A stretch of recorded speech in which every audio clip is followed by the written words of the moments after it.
અમાસ એટલે દિવાસો અને દિવાસાના દિવસથી જ દશામાના વ્રતની શરૂઆત થાય છે।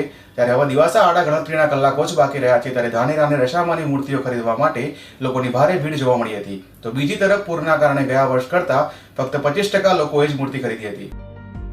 દશામાના વ્રતને આડે હવે માત્ર ગણતરીના જ કલાકો બાકી રહ્યા છે ત્યારે આજે બનાસકાંઠા જિલ્લાના ધાનેરા સહિત સમગ્ર જિલ્લામાં મૂર્તિ ખરીદવા માટે લોકોની ભારે ભીડ જોવા મળી હતી અને આ ભીડમાં કોઈ અણબનાવ ન બને તે માટે ચુસ્ત પોલીસ બંદોબસ્ત પણ ગોઠવાયો હતો।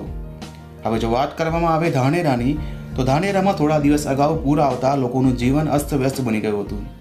લોકો પૂરના કારણે ભારે ગભરાવા પણ લાગ્યા હતા, જેના કારણે આ વર્ષે મોટાભાગના લોકોએ દશામાનું વ્રત કરવાનું પણ ટાળ્યું હતું।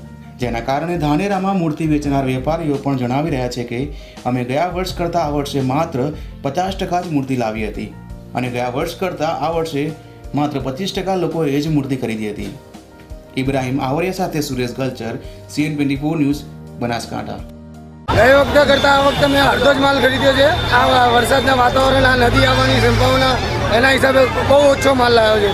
એટલે ગઈ વર્ષે અમારે સારું હેડ્યું હતું, આ વર્ષે બી સારું હેડ્યું, પણ વરસાદના કારણે એકદમ મંદું છવાઈ ગયું છે। મૂર્તિ ખરીદવા માટે તો લોકો ખૂબ આવે છે, પણ આ વખતે 75% પબ્લિક ઓછી છે અને 25% જ પબ્લિક લાગે છે।